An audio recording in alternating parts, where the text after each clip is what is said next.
Hey there, singers and cigarettes. We're gonna learn how to rock, rock, rock. What's going on, guys? This is Dave Trevor. Welcome to Singing Tips 30. This is Singer Style. We're going to be talking about how to sing rock music. I have a special note to you guys and another special note to a special someone. I'll get to that later in the lesson, so let's just go ahead and get started with this, shall we? Alright, here we go. So, what is rock music? Like, what's a good definition for it? I was on Wikipedia. Again, I find Wikipedia to just be a great resource for anything that you really have any sort of question about, because it's like a nice put together of, you know, ideas from this thing and ideas from that thing, and they all clump it together. So, with that being said, I'm not going to read all this, but this is straight off Wikipedia, but this is what rock music is defined as, okay? So, rock music is defined as a genre of popular music that developed during and after the 1960s. It was particularly in the United Kingdom, and then it moved into the US. It happened to be more about experimentation of lyrics about about drugs and anti-establishment, you know, like screw the government and all that sort of nonsense. But it also draws on a number of other styles, including blues, jazz, classical, and folk. And it's been around for many, many, many years. Started again like 1940s, 1950s. Rock and roll is what it was called. And then, let's see here. Yeah, blues rock, country rock, jazz rock, fusion. Then when you move later, you have progressive rock, glam rock, like 80s metal, heavy metal, which is also considered rock, punk rock, which happened in the late 70s with like the Sex Pistols and the Ramones and stuff like that. You have new wave, which was like post-punk, stuff like that, stuff that was the 80s. Grunge, which happened when I was growing up as a kid, with like Nirvana and stuff like that. You had indie rock, which was Britpop and stuff like that, so stuff like the Killers and lesser-known bands like Block Party, that sort of thing. That's all indie rock. And then you have garage rock post-punk revival at the end of the millennium, stuff like Paramore, stuff like My Chemical Romance. There you go. So that's the progression, if you will, and the transition of what rock music is. I know it's a long definition, but there's a lot to it because it's a huge style, and it's been around for, okay, let's see, we're in 2011, so it's been around for over 70 years, 60 years. Pretty amazing, right, guys? So there you go. So going along with that, what are some different types of rock? Because I talked about a couple in there, but here's the ones you're going to hear the most used when people are talking about rock music. You're going to hear about metal. You're going to be hearing about hardcore. Not so much anymore, but definitely, I'd say about 5, 6, 7, 8 years ago, you hear a lot about hardcore. You're going to hear about pop rock. There is such a thing. There is such a thing as pop metal. It's becoming more and more like the stuff that you would hear on the radio. Not my cup of tea necessarily, but it does exist. You've got grunge. You've got indie rock. You've got screamo, or screaming. Anytime where there's a lot of screaming involved in the music, that's called screamo. And you got classic rock. There's also a bunch of sub-genres that don't really matter here, but if you're interested, you're more than welcome to look them up online. You know, just go ahead and Google it, find what you guys can, and there you have it. Okay, so moving right along, speaking words in rock. Now, this is interesting because I was really excited to talk about this because it's really cool, and you see it more in rock music than anything else, but it's the idea of like slurring your words. It's the idea of like not really connecting all the words together, just sort of like lazily kind of speaking them, you know, and it sounds ridiculous, but when you get behind a microphone, it totally tells the story better, if that makes sense. So the words are actually to be underemphasized, and by that I mean it's like you're not saying like, okay, like, so with other styles, like say with musical theater, you might say, happy birthday to you, whereas with rock, it would sound like this, happy birthday to you. See, I'll do it again. Without, happy birthday to you. With, or rather, the way rock would be sung, it would sound like this, happy birthday to you. See, it's how notice how I close my mouth, closing the mouth, and I didn't really say all the words, and it kind of looks like I'm lazy. That's what you want to go for when you're singing rock, because you can convey that message easier and better. Like Nirvana, you know, I don't think you fit this shoe, I don't think you have a clue. See, that's like I'm not really moving my mouth, but it conveys the message across. You know? Even more stuff like Linkin Park. I can't think of a good song off the bat to show that, but look around, guys. There's lots of stuff out there. If you guys also have any questions or comments about it, leave me one in the comment section below, okay? Right on. Now, how does over-emotion play in rock music? Like, it really, well, the biggest thing that I can say is that it really, really, really, emphasizing on the really, makes the listener feel the story. Some examples. Some examples of this are the following. I'm going to give an example, but you got like Alice in Chains. Alice in Chains, like a great song they did called Heaven Beside You. But listen to the emotion, and again, I'm really, really over-emotioning the whole thing. But again, not a lot of emphasizing on the words. But check this out. Like the coldest winter chill, heaven inside you, hell within. So that's Alice in Chains. You've got Led Zeppelin, like, okay, perfect example. There's a song they did called Going to California. Anything Led Zeppelin did, really, but here's a good one. Took my chances on a big jet plane, never let them tell you that they're all the same, yeah. Hear that? It's like I'm over-emoting. I want to really create that story and really push it past to the listener. You've got Avenged Sevenfold. I'm not going to dare try and do it, but when he screams, it's like blah, blah, blah, blah, blah, blah, blah, blah. It's like, you know, varied, and it's very intense, and you know he's trying to get a message across to you because he's really overemphasizing it. He's not even pushing very hard, but he's getting that emotion across, okay? You've got Godsmack. You have that one song that came out, I think it was like 2 or 3 or 4 months ago, but love, hate, sex, pain, this pain, I don't know all the words, but you guys, if you listen to that song, you'll know what I'm talking about. And oh, I got another one that they do.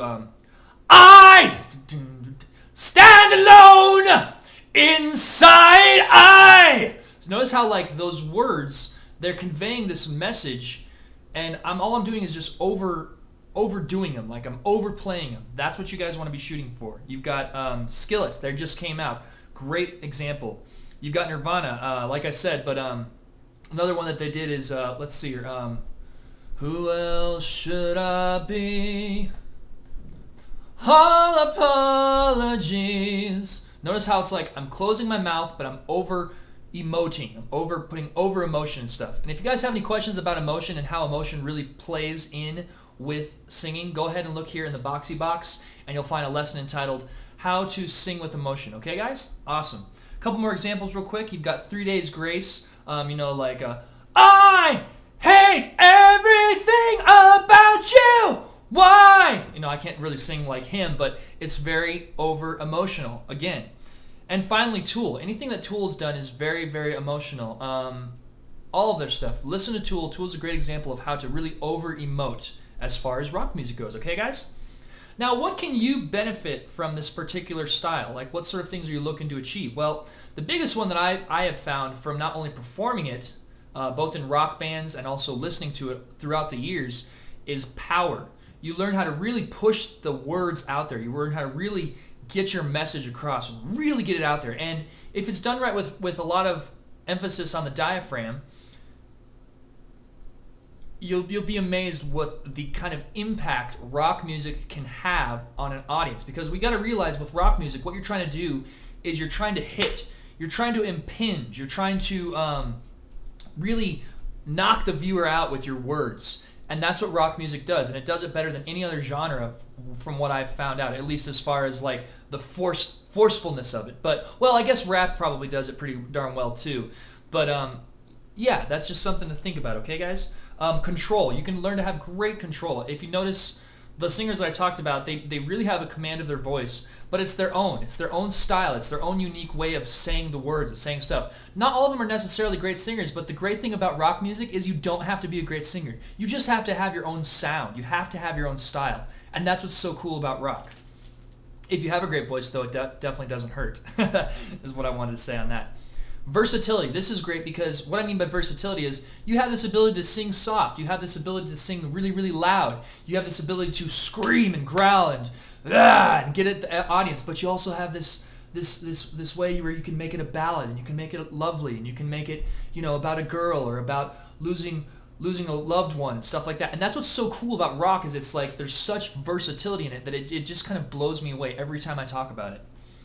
You're going to have a command of the emotions. You're really going to understand how to be emotional. You're going to understand anger. You're going to understand hate. You're going to understand loss. You're going to understand sadness, grief. Let's see, what's another one? Depression. You're going to understand power. You're going to understand confusion. I mean, those are some great emotions to understand. None of them are necessarily happy, but guess what, guys? Life sometimes isn't happy, and it's great because if you're conveying the messages that the people out there, the people out there, are wanting to hear, then guess what? It's going to be purchased. It's going to be bought. It's going to be packaged properly, and it has a chance to make a profit. That's what it does, guys. That's what music is. It's there to be a direct communication from the listener to you. Keep that in mind. And finally, you're going to have an understanding of blues. Blues, believe it or not, I mean, it's amazing because rock music really comes from blues. There's so many different things that are derived and brought from blues music, and you know, everything from the way words are sung to the emotion to the story to the way it's constructed, the way it's composed. So you learn how to sing rock music, you'll have an understanding of blues, because you're going to have to, because blues and rock, I don't want to say they're one and the same, but they're definitely from the same family. Okay? Awesome. All right, cool. So moving on, this is for further study. This is really cool. I wanted to get together a really good eclectic or varied list of artists that you guys can check out if you guys have any further interest on studying rock music, okay? So you've got Linkin Park, some of their older material. Their newer material tends to be more pop, but that might be good too. So there you go. You've got Tool. You have Hatebreed. You have Pantera. You've got, in the indie rock category, you've got Spoon. You've got Muse, which has a very unique sound. You've got My Chemical Romance, which is like they're talking about this post-pop kind of punk stuff that's coming out nowadays. You got one of the greatest ones out there as far as rock and metal music goes, which is Metallica. You got Nirvana, which basically brought forth the grunge era. You've got Led Zeppelin, which, believe it or not, is the first heavy metal band out there. AC/DC came a little bit after them, but Led Zeppelin started it all. You've got Five Finger Death Punch, which is more of a popular kind of metal that's going on right nowadays. You've got Tool. I already said Tool. Oops.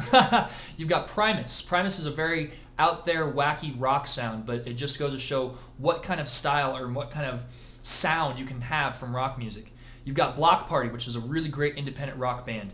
You've got a really out there independent rock band called Les Savi Fav.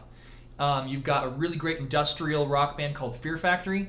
And finally, if it wasn't for these guys, I wouldn't be singing rock music today. 9 Inch Nails. So yeah, that's all that I have for that. Next week we're going to be tackling the bubblegum. And what I mean by the bubblegum is we're going to be talking about pop music. Pop music is where we're heading, okay? We're going to be talking about simplicity of the music, because pop music is extremely simple. We're going to talk about how the music is catchy and memorable and sometimes annoying all at the same time. So stay tuned for that. We're also going to be talking about packaging. You're going to find with pop music, more than anything else, an artist is packaged. Well, what's packaged? You'll just have to tune in and find out. And we're going to be talking about a whole lot more. So yeah, make sure you guys check that out. I needed to get serious for a second, and like I said, I had a special message at the beginning. 2 special messages. I needed to give to all my concerned viewers, fans, and subs. I really appreciate you guys wondering what's been going on with me, and you know, you're probably like, why haven't you been putting up a video and this and that and the other? It's personal stuff. My life is personal. I want to keep it personal. I will say this though, I had an amazing month and week with a very special someone, and she knows who she is, and so this message is to her.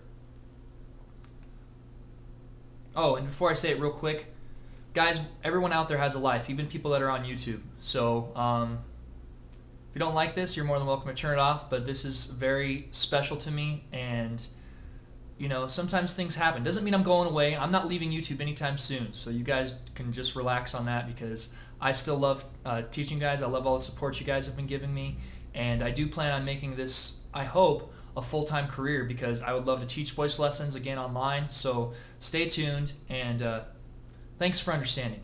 So here's my message. This is to my sweet flower. I hope you're doing well. I miss you. I hope you had a safe trip. I'll talk to you soon. When you get into town, make sure that you have some ginger tea for me. And but be natural. But go ahead and act natural, okay? Sorry guys, it's an inside joke, and I know you might not get it, but she got it, and that's what matters. Okay, so once again, thanks again for watching, guys. My name is Dave Trevor. You guys can find and follow me on Facebook, right here. You guys can find and follow me on Twitter, right here. And if you guys haven't already, subscribe. You got the big yellow button at the top, big yellow button at the bottom, and I will talk to you guys later. You guys have a fabulous week. I'll see you on Friday. Take care.